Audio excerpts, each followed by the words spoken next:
এই ছেলে, মনে রেখো একটা কথা, যেদিন তোমার বিবাহ হবে সেদিন থেকে তুমি তোমার মাকে আর ভালোবাসতে পারবে না।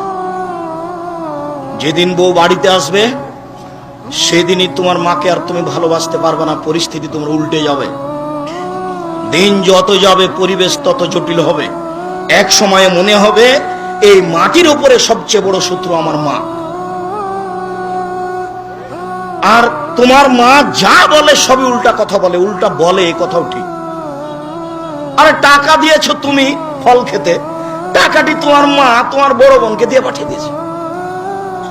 মা সেদিন যে টাকা দিলাম, ও টাকা খরচ হয়ে গেছে, কি করলেন? টাকা তোর বড় বোনকে দিয়ে দিয়েছি। আমি আপনাকে ফল খেতে দিলাম, টাকা দিলাম ফল খাওয়ার জন্য, আর আপনি টাকা দিয়ে দিলেন মানে? অবাক।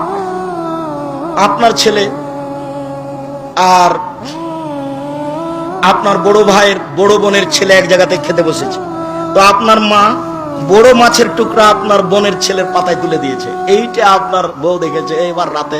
হ্যাঁ, তোমার মা এরকম, তোমার মা তোমার বোনের ছেলেকে ভালোবাসে। আমি রান্না করলাম কষ্ট করে, বড় মাছের টুকরাটা তোমার বোনের ছেলেকে দিয়ে দিল, আমি এগুলো সহ্য করতে পারি না। কত কি! এত কিছু করার পরেও মা যে ঘরে থাকে সে ঘরে তুমি জোরে হাঁটতে পারবে না। আমি বলিনি, আল্লাহ বলেছে। এত কিছু বলার পরে তোমার মা যে ঘরে থাকে সে ঘরে তুমি জোর করে কথা বলতে পারবে না। ফালা তাকুল্লাহুম উফফিন ওয়ালা তানহারহুমা, এই কথা বলতে পারবে না। আল্লাহ নিষেধ করে দিয়েছেন, এটা নগদ অর্থ। ঝাঁকি দিয়ে কথা বলতে পারবে না। হ্যাঁ, আপনি এ করলেন সে করলেন, একবারে টোটালি নিষেধ, আল্লাহ বলে দিয়েছে। হাত নিচু করে যেতে হবে।